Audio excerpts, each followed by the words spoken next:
Fiddler on the Roof. Tradition! Jeez. Patty and Emily, thoughts and comedy from Broadway super fans. From Broadway super fans. It was Fiddler. Fiddler. I enjoyed it. Yeah. It was your first Fiddler. It was my first full Fiddler. Full Fiddler, right. Yeah. You saw Junior or I something? saw Junior. That's hilarious. Have you ever seen the movie? I haven't.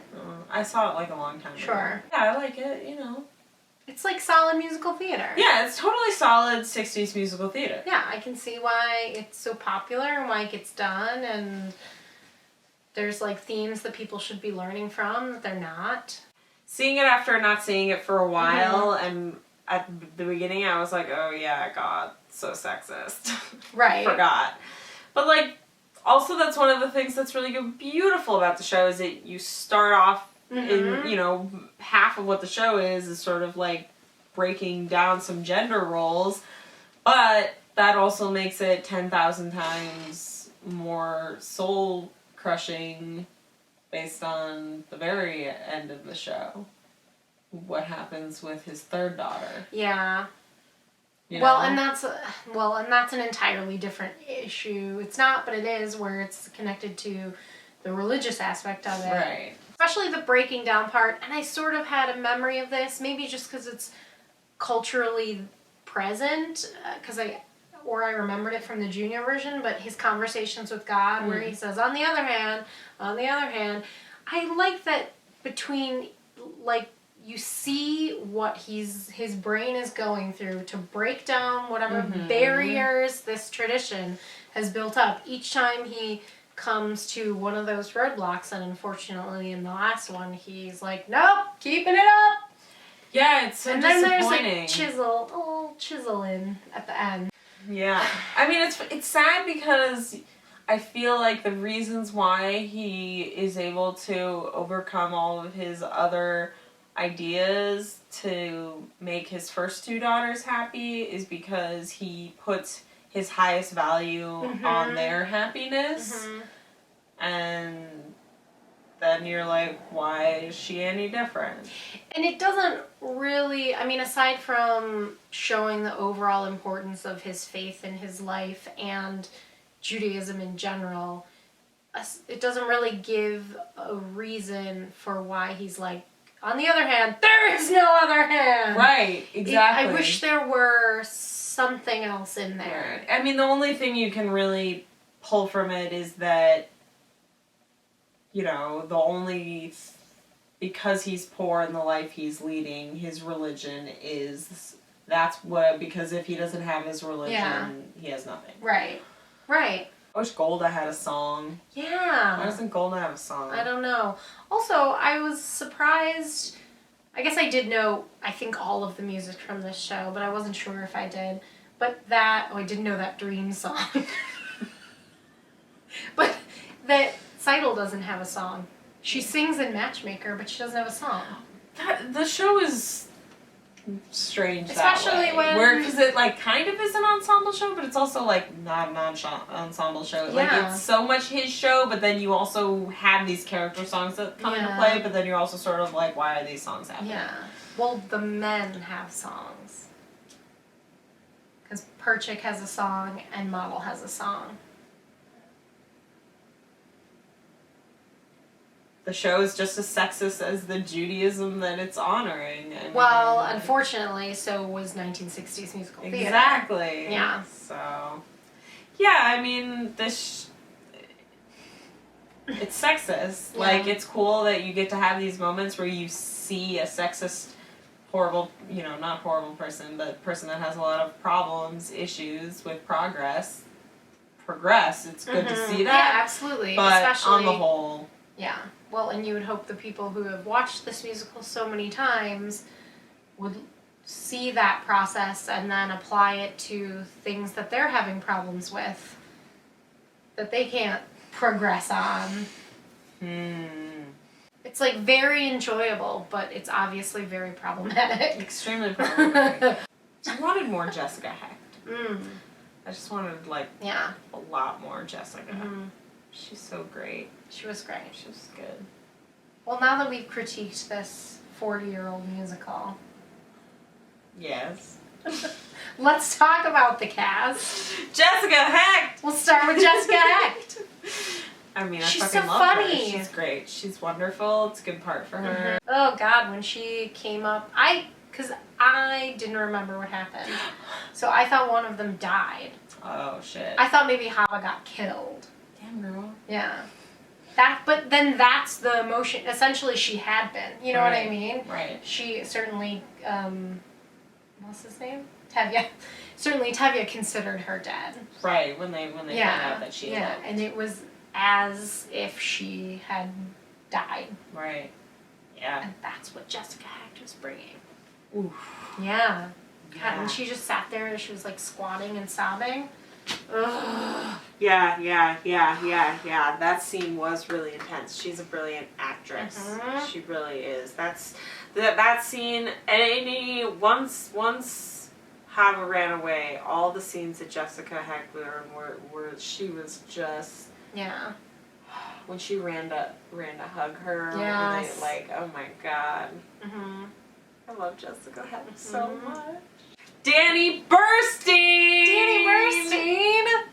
I love Danny Love Burstein. Well, it's a great part for him. I mean, I don't even know what to say beyond that. Mm. Because he was just like funny and endearing, and also those moments where you have to hate him a little bit, and he makes you hate him.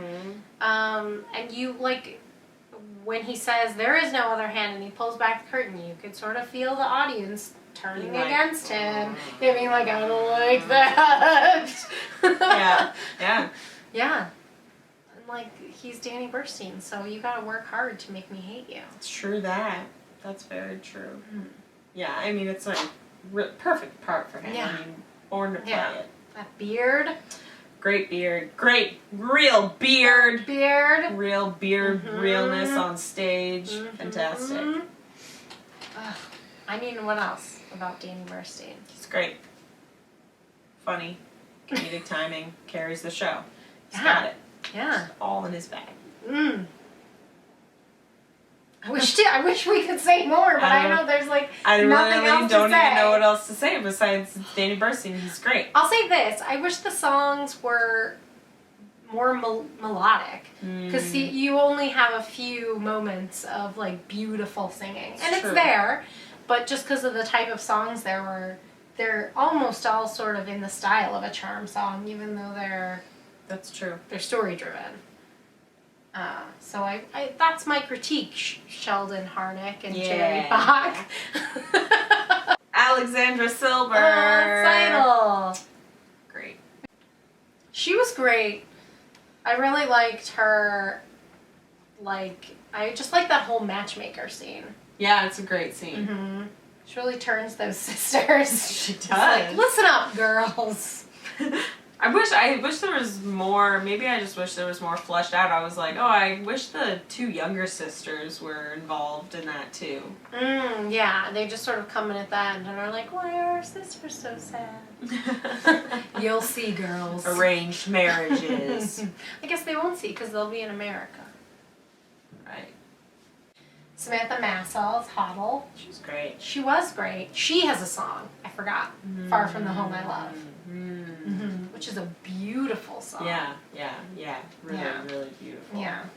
I mean, I'm sure in other iterations in the earlier, everybody had a song, but Yeah. Seidel needs a song. Seidel Or at needs least, a why song. didn't she have the duet with Model? I don't know. Whatever. Samantha was great. She was great. Beautiful voice. I feel like there was lots of opportunities to be emotional and cry in the show, and none of them affected me until the scene where she's waiting for the train. That scene crushes me. I think it's just like, I think it's impossible for people like us living on our time period with our technology and our connectivity to understand what saying goodbye to someone like that would be like. You're never going to see them again. No clue. Like when they're saying goodbye, like she's saying goodbye to her father forever. Yeah. It's She's crazy. going to Siberia. She's going to fucking Siberia! Girl. That's crazy. You really love him that much that you're gonna go die in Russia. And the revolution and the czars and shit. Come on. We just saw Dr. Zhivago. We know shit in Russia is about to get rough. Yeah. Same theater. Yeah. Yeah. I liked her chemistry with Perchik, Which one's Perchik? the one that she marries. Oh, right. He's obnoxious. Well, right. He's But such the a piece actor. I mean. Yeah, oh, great actor. That Yeah. character, though. Oh, yeah. What an insufferable bastard. That insufferable bastard is played by Ben Rappaport. Good job, Ben. Ben was great. Yeah. He looked the part. Absolutely. Looked great. And yeah, I liked the two of them together. It's a short period of time that you have to make us believe that they like tolerate each other and then like each other and then love each other. Yeah, I think they do I don't know. Because like with Seidel and Model, that's like in there from the already, beginning. right. Yeah, I think with the other two sisters, the relationships they develop, they're like fine because there's so much passage of time, so you're sort of like whatever. But especially Hava, you're like, you see that scene where he gives her a book, and then like the next thing you know, it's like, they're secret boyfriend and girlfriend, and you're just, and especially because in that scene, she's pretty clearly like, please leave me alone, even though like, it's a whatever, 1960s! That's not how you court women! It's very wear me down. Yeah. That's that favorite thing. At her place, well, no, it's not her place of business, but at her job, her job, harassing her at her job, she tells him to leave her job because she's working. It's a thing. And he's like, I'm gonna leave this book here, and then I'm gonna tear you away from your family and everything you know. Well, she played a part in that decision too. I would like to think we didn't see that part, but the scenes following allowed me to believe that she was part of that decision. Well, sure. I mean, Hava, by the way, played by Melanie Moore, who I love. She was great. Yeah, and I like that she had she can dance her, heart out. Yeah. And so she had that little number to showcase her talent. To showcase her. So you think you could do talent. So that framing device, what the fuck was that about? Why did it happen? What was its purpose? I don't know. I guess to make it seem universal, but it already sort of is. I don't think we needed it. Especially because the fact that we're like, what did it mean? What was its purpose? Means that wasn't clear. Right. Well, it literally was just like he walked on stage wearing like a snow parka with a book. Right. And then like started talking and then took his coat off and then like put his hat on and then like was like, I'm Fiddler on the roof. But I'm at a complete and utter loss as to explain why that happened, what its purpose was, what it was. It's just whoosh right over what was going on. Then he comes in at the end in the same red parka. So that's all I can think, and it's like a contemporary North Face coat or something. It's probably much more expensive than that. Not that North Face is cheap. But like, why? I don't know. Who was he supposed to be? Every man? Every Jewish dude? Well, I guess. Just being like... I don't know. Maybe it was trying to tell us that we still need to learn these things. But again, we're questioning it, so whatever it was trying to say, it didn't. Yeah, it didn't at all. Yeah. Model, played by Adam Kantor. And his sewing machine. Amazing. He was great. Do you know what was the most amazing part? Do you know what we've seen him in previously? Well, the last 5 years. Where he was like egotistical douchey McDouche, and then in this he's so like right.